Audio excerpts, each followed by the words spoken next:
Today, we're taking a look at the Tupolev TB-3. This chunky beast was a 4-engine Soviet heavy bomber developed in the late 1920s. It was the first all-metal, 4-engine monoplane bomber to enter service in the world, and it transformed the capabilities of the Soviet Air Force. Now, there aren't that many photos of this particular plane to be found, but as you can see on the screen, it has been rendered beautifully in 3D thanks to the sponsor of today's video, War Thunder. War Thunder is an online military vehicle combat game. It's free to play on PC, Xbox Series XS, PS5 and the previous console generation, and it is fully cross-platform, meaning players on all of these platforms play on the same servers. War Thunder gives you access to a massive selection of over 2,000 historically accurate, playable vehicles, ranging from tanks to aircraft, helicopters and naval vessels. With these vehicles, you take part in massive combined arms battles across a variety of battlefields and game modes. Depending on your preferred playstyle and experience, War Thunder's intense PvP battles can be played in a number of different ways. Arcade mode gives you fast-paced but easy-to-handle action. Realistic mode makes for more tactical and challenging gameplay, and my personal favourite mode, especially for aircraft, is Simulator. This puts you right in the cockpit, and combined with a VR headset and a sturdy flight stick makes for an amazing experience. But you don't need a fancy gaming setup to enjoy War Thunder. One of its biggest advantages is the fact that you can still enjoy this game on a potato quality laptop with nothing but a mouse and a keyboard. The game is incredibly accessible, which is why it has attracted over 50 million players from all over the world. To get started with War Thunder, click on the link in the description below to sign up for free, and in doing so, you'll receive a free premium tank, aircraft, and ship, along with a 7-day account boost. Despite doing YouTube as a full-time job, I still have some spare time to enjoy this game, so who knows, you might bump into me flying some sort of obscure plane on a weekend, and if you do, I'm sorry. But enough casual bragging about my supposed flying prowess in a digital game with zero actual flying qualifications, let's instead take a closer look at the TB-3. Its story begins in 1925 with the Soviet Air Force. Having requested Tupolev to produce what would become the TB-1 in 1923, the Soviet Union's first mass-produced bomber, and an all-metal one at that, they then returned with another request in 1925. They wanted a 4-engine all-metal bomber built along similar principles to the TB-1. It had to be both viable as a land plane, a seaplane, or a ski plane for winter operations, and it must have a power output of at least 2,000 horsepower. After initial testing of a simple wind tunnel model was complete, Tupolev was approved to launch a project to fully develop the new bomber, which at the time was designated as the ANT-6 by Tupolev, and later the TB-3 by the VVS. The project was to be managed under Tupolev's overall direction by Petliakov, who was also busy working on the TB-1 project. In fact, the two aircraft went through their prototyping and construction process almost in parallel. That being said, it took a while for both projects to build up momentum and actually get underway. The TB-1 suffered from material shortages, which led to production delays, something I talked about in the video that covers that plane, and the new 4-engine bomber also suffered this problem. However, this was not the only cause for its long development time. On the one hand, the VVS was being typical of most interwar air services and kept changing its requirements for the new bomber, and on the other, there was the problem of logistics. For most of the 1920s, the Soviet Union did not possess the required facilities in which it could build the TB-3 airframes, nor supply them with the required equipment in the numbers requested. As a result of this, development on the bomber was so slow that several other Tupolev projects took to the air despite being started after it, namely the ANT-7, 9, and 10.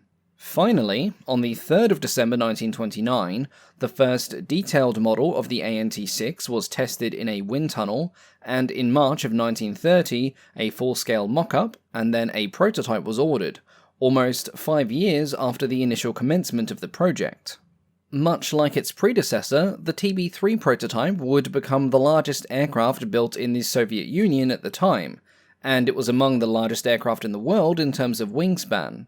The wing repeated the profile of that found on the TB-1, but the ailerons, extending from the outer engines to the tips, did not project outwards. Structurally, the wing was made out of a 7-meter central section that was built integrally to the fuselage, and 4 outer sections that could be removed for rail transport. The wing was built up around 4 spars that ran from tip to tip.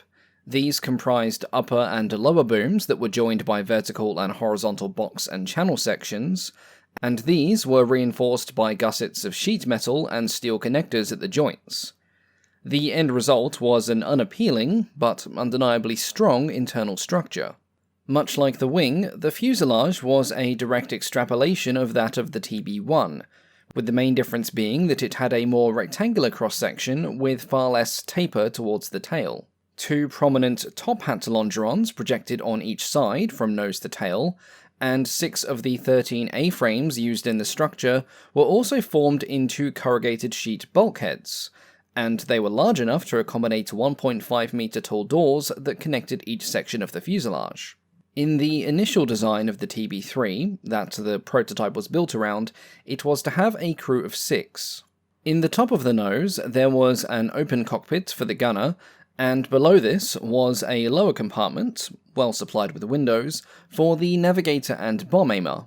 Next came the side-by-side open cockpits for the pilots, again free to take in the icy cold Siberian winds, followed by a compartment for the engineer, with separate engine and instrument consoles on each side of a central gangway. Next came the bomb bay, with 2 pairs of flat rectangular doors in the belly, between the bulkheads to which the undercarriage struts were attached. In the initial design, the aircraft was to be mounted on a similar undercarriage to the TB-1, but this would be changed several times over the aircraft's history.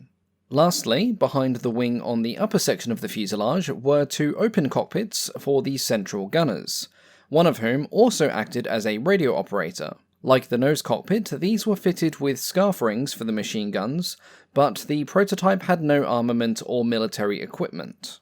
By the time construction of the prototype had begun, its design requirements had changed, owing to the passage of time and the changing moods of the Soviet Air Force. Tupolev and Petlyakov's work was made easier by the dropping of the seaplane requirement, as that was now being met by the ANT-8 flying boat.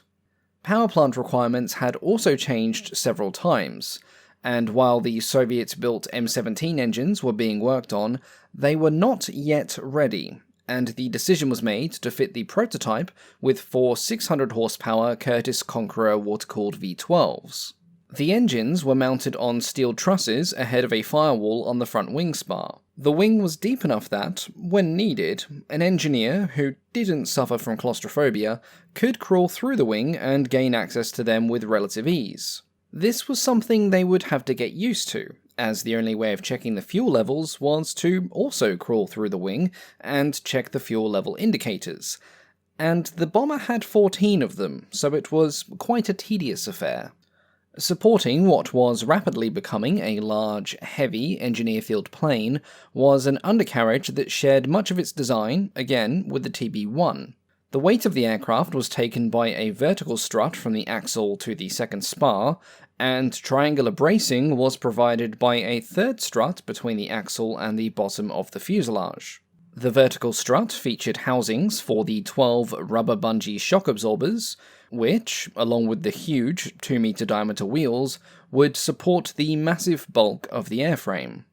Production of the prototype was rapid, and it was completed in just under 6 months. Ground tests began on the 20th of November 1930, and on the 22nd of December it was prepared for its first flight. This flight almost ended in disaster for the testing crew when heavy vibrations from the engines and the skids on the ground caused the starboard throttle levers to gradually be moved to the closed positions. This caused the aircraft to slew to the right, where it narrowly avoided returning to its hangar in a most unplanned and violent fashion, before test pilot Mikhail Gromov was able to hold the throttle open to complete the takeoff in relative safety. Following this, the rest of the flight was problem-free and deemed a success. By February of 1931, the prototype was successfully taking off, flying and landing with its wheeled undercarriage, and as its performance was within the VVS requirements, it was ordered into production as the TB-3. This made it the world's first all-metal, 4-engine cantilever wing bomber to enter full-scale production. Though the M17 engines were now available, pressure on these going into the TB-1s, which were already in production, led to the first TB-3s being re-engined with BMW 6 engines. The armament and military equipment was now also installed, for obvious reasons. The internal bomb bay still resembled that of the TB-1, but it now had a central gangway installed, each side of which was a series of horizontal bomb racks. These could carry up to 28 100-kilogram bombs. If the internal bomb bay wasn't used, external bomb racks could be added to the wings and fuselage. This would allow the TB-3 to carry various loads, with a maximum bomb load of 5 tons, which for 1931 gave it the largest bomb-carrying capacity for any production aircraft in the world. The TB-3's defensive armament consisted of a series of twin-mounted, drum-fed DA machine guns in each gunner station. In addition to this, production TB-3s introduced a new feature that Tupolev was to later suggest for several even larger bomber projects: extendable wing turrets. This sort of turret design is often referred to as a dustbin turret, sometimes because of their appearance, and sometimes because they were considered to be literally rubbish on some designs owing to various problems. These turrets had already been successfully tested on the ANT-6, and several TB-3s now had them installed as well. Their location required the unfortunate gunner to crawl through the wing structure to reach the turret, which was located near the outer engine. Because of their location, these turrets were manned by assistant engineers charged with supervising the engines and reading the gauges on the fuel tanks. For operation, the turret could be manually cranked down until it was wholly below the wing, and then cranked to the left or the right while the gunner aimed his machine gun. Probably quite the workout, as this all had to be done by hand.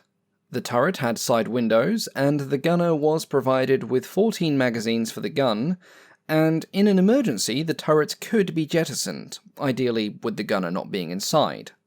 Subsequent tests showed that whilst they caused some level of drag, posed a frostbite risk to the gunners, and in general looked positively hideous, the turrets were useful for defense as the bomber lacked a tail gunner, so the design stuck around, at least for a time. The first production aircraft rolled out of the factory on the 4th of January 1932. Unfortunately, by this point, the production aircraft had grown rather heavy, and this resulted in poor flight performance when these first units were delivered. The cause of the weight gain was from numerous things: the switching from imported to locally produced alloys for much of the airframe, the addition of combat equipment not accounted for in some places, steps, brackets, partitions, and seats not found on the prototype, the use of heavy electric cables, despite currents being trivial, and the poor quality of inexperienced factory workers. As a result of this, an urgent weight reduction program was initiated, apparently with complete disregard to safety.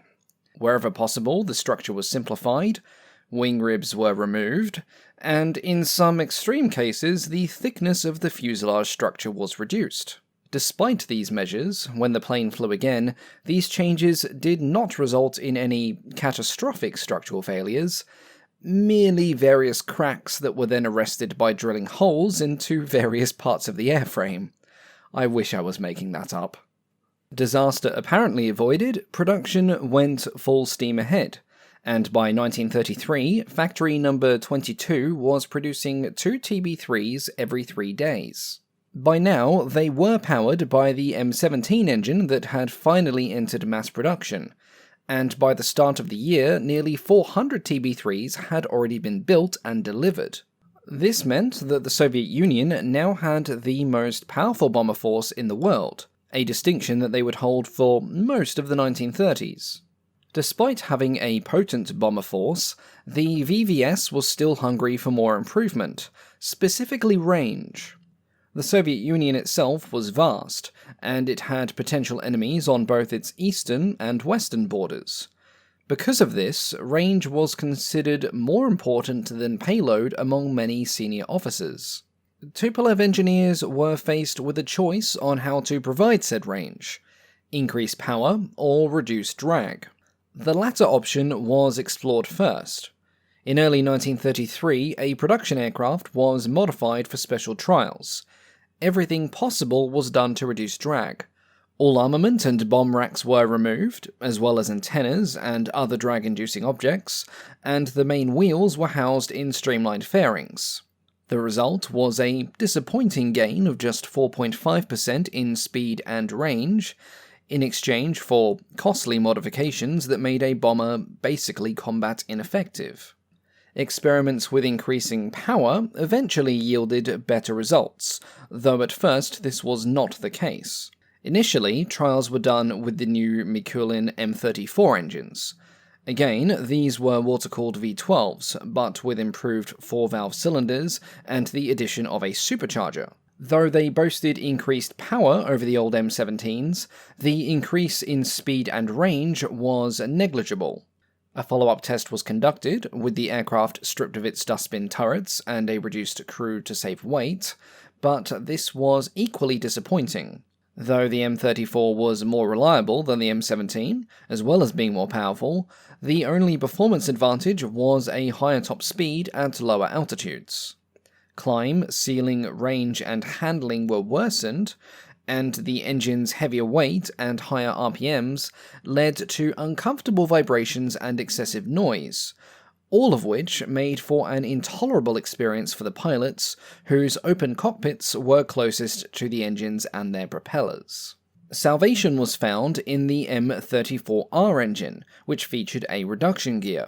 It was hoped that driving a larger propeller at a slower speed would both improve performance and solve the noise and vibration issues. It did. Despite the added weight of the improved engine and large propeller, the takeoff run was reduced. The climb to 3,000 meters went from 29 minutes down to 17, the top speed increased by almost 20 kilometers an hour, and the noise from the propellers was significantly lessened, much to the relief of the pilots. Following successful trials, this new engine and propeller arrangement was installed on all future TB3s, and many existing models were also modified to the updated configuration. Two other distinct modifications that were made in the 1930s was the fitting of 4-blade propellers to the inboard engines, which improved takeoff performance, and the addition of a tail gunner. Previously, the fuselage had terminated at the sternpost, but this was now modified for additional width to support the gunner and their equipment. The rudder was redesigned, the entire lower part being removed, and the upper section extended. Initially, this station also featured twin guns, but with the new Shikass machine guns arriving in large numbers, a single version of this unit would replace the old twin arrangement. These new belt-fed guns boasted a fire rate of 1,800 rounds per minute, and so a single Shikass machine gun had more firepower than two of the old drum-fed DA guns. Though they were amongst the heaviest and largest bombers employed in the 1930s, the TB-3s are most remembered for their more unconventional experimental roles. Many TB-3s were used to test new equipment and procedures, and from 1932 onwards, this was done with frightening rapidity. Among being used to test a new autopilot system, they were used to test blind flying instruments. Apparently, this was once done in blizzard conditions with the world's bravest test pilot. They were used to test the feasibility of transporting light tanks by air, and one even had 76mm field guns installed. No photos of this latter event can be found, but apparently a pair of 76mm guns were installed on the wings of a TB-3, with a pair of gunners crammed into said wing taking firing orders from the pilot, who had the task of somehow aiming the things. The fact that this was done to only one plane speaks volumes as to its actual success and feasibility. A slightly saner experiment involved the installation of spherical, power-driven gun turrets in 1941, along with the testing of an advanced fire control system that allowed 3 powered turrets to be operated remotely, But the most spectacular and most famous experiments to feature the TB-3 were the ones involving Parasite fighters. Vakistrov Zvieno, and I hope I pronounced that right, organised a series of experiments between 1933 and 1935 that were conducted in numbered stages that increased in complexity. Z2 comprised a TB-3 carrying an I-5 fighter above each wing, and a third above the fuselage. Z3 involved IZ fighters being suspended underneath each wing, and Z5 involved an IZ fighter taking off independently and docking with the mothership, something it did in a world first on the 23rd of March 1935.